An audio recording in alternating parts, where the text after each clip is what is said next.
The landscape of childhood is so limited, and in our case was so beautiful, we could think of no better combination of water and land where these tales should unfold. He told us stories of howling gales during which the courageous Butler keepers would successfully light the thousands of candles in the huge glass jewel-like lamp on the top of their towers. He told us about treasures coming in with the tide after such gales, diamonds and doubloons, leg irons minus the legs, a complete guillotine intact, ball gowns without the dancers, canisters filled with tea, the leaves still dry, a cat and her kittens, alive, and barrels of rum, whiskey, sherry, absinthe, port, Madeira, red wine, and rosé wine. After these sessions, we would scramble down to the beach, returning later with pails of lake-worn glass, so colorful, but like his stories, in the end, so useless. Yet, we instinctively knew, I suspect, that they were all that remained years later, after an event where everything shatters. Harmless, softened shards of cargo, smashed and then smoothed by storms. They were forgotten evidence of a spectacular series of wrecks. But there was one seminal Butler story which was dark and seldom told, and all the more fascinating to us. My uncle was adamant in his refusal to tell the tale on demand, yet could not be dissuaded from insisting that we all listen when he felt the moment was right for the telling, that moment almost always occurring at a Butler funeral, after which he had consumed a fair quantity of alcohol. The older Butler relatives, you see, were scattered like wildflowers all over the fields on both sides of the lake, living out their declining years in frame houses that, like the elders themselves, were in various states of dignified decay.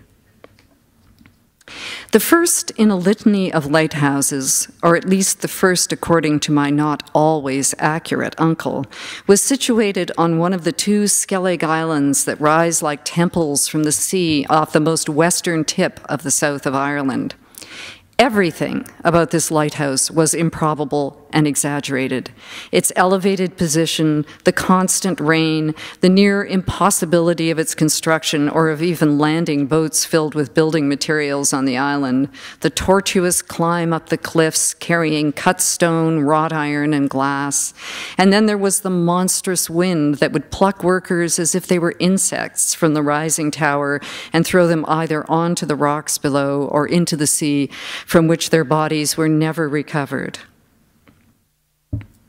My uncle took great pleasure at the thought of his forebear, Tim Butler, the lighthouse keeper, the one he named the dog after, making tea from the water he collected from stone basins carved out of the rock by monks. No mention at all was made, however, of the wife of Tim Butler, who was undoubtedly washing clothes, bathing babies, cooking or cleaning with the water he called the heavenly gift. To this day, when I think of the man the people of Kerry called Butler the Keeper, I imagine a family subsisting on tea while unimaginable winds roared around them. The supply boat from Port McGee would rarely, if ever, be able to land, and the ghosts of the first generation of monks would undoubtedly be blowing around the tower, sackcloths flapping and bones rattling in the gale. Every second year, a mainland keeper would offer to take up the post so that Keeper Butler and his family could get back to Butlers Court for Christmas. And each time the second year came around, the weather would cancel that possibility with winds of increasing velocity. And Keeper Butler would have wanted to get back, I would think. He would want, I believe, to stake out at least a bit of symbolic territory in that quite possibly fictional place called Butlers Court, because, as my uncle said, only one son could inherit the land, and Keeper Butler was not that son. He was the bifurcating one. What eventually liberated him from the island, if indeed it existed, was a string of escalating tragedies of such dimension that no man or woman could possibly retain a sense of duty, never mind a fondness for the environment that was responsible for causing them. First, the light that Keeper Butler had so faithfully kept burning was smashed by a 200-foot rogue wave just at the moment when he had finished climbing the tower's 100 steps to inspect it. A hailstorm of glass shards descended on him and entered his flesh wherever it could, as well as his hair, his tongue and gums, and one bright eye, from which he was never able to see again.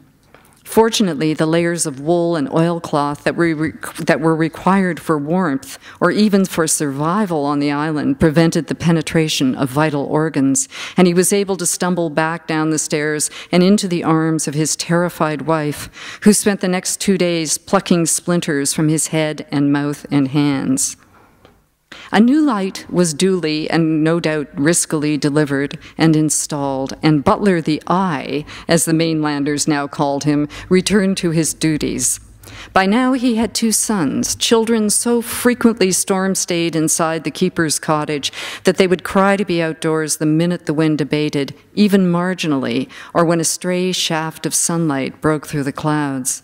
6 and 8 years old, they played most often in the one small, startlingly green meadow called Christ's Saddle, which the monks 1,000 years before had probably made by hand with layers and layers of seaweed in order to support a cow, a donkey, and a goat, and which, surrounded by sloping rock, provided as much outdoor shelter as could be hoped for on the island. How did they play? What kinds of island games were invented by them? These were the kinds of questions my uncle would ask us when we were bored or whining for some new toy or for the television. Come on, he would say, those kids out on the Skelligs had absolutely no toys, and weather was their only television. The weather, indeed. What kind of unusual games did absorb them, I wonder, before they heard the extreme howl of the fatal wind that tossed them both out of that man-made meadow and into the waves below, like coins into a fountain, my uncle said, relishing the metaphor. But they were not tossed so far that their bodies were unrecoverable, and poor Butler the Eye found his sons bumping up against the shore the following day as he made a frantic tour of the island.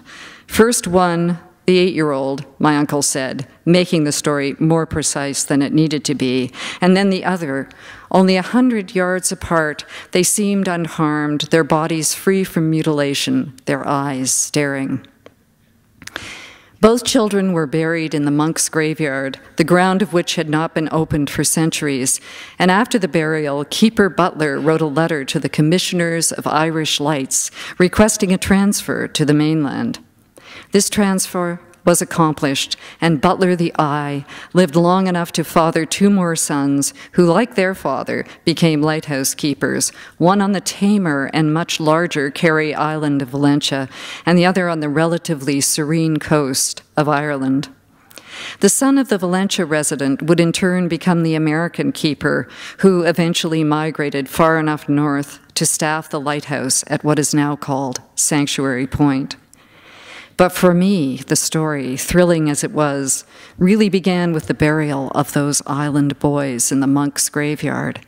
As a child, I developed the theory, though this was never suggested by my uncle, that those children would have become ghosts almost immediately in such surroundings, and that they would have been instructed in the rights and obligations of the spirit world by their neighbors, the shades of the monks. I imagined, or tried to imagine, what shape their conversations might take, and whether, as ghosts, the whole company might be affected by the wind. Sometimes I still dream of flapping sackcloth and shards of glass. Once during that last summer, I told Teo the story of Keeper Butler. He listened intently, then said that although he couldn't remember hearing it, he somehow already knew the story of the 2 drowned boys and the community of monks who had settled there so long ago.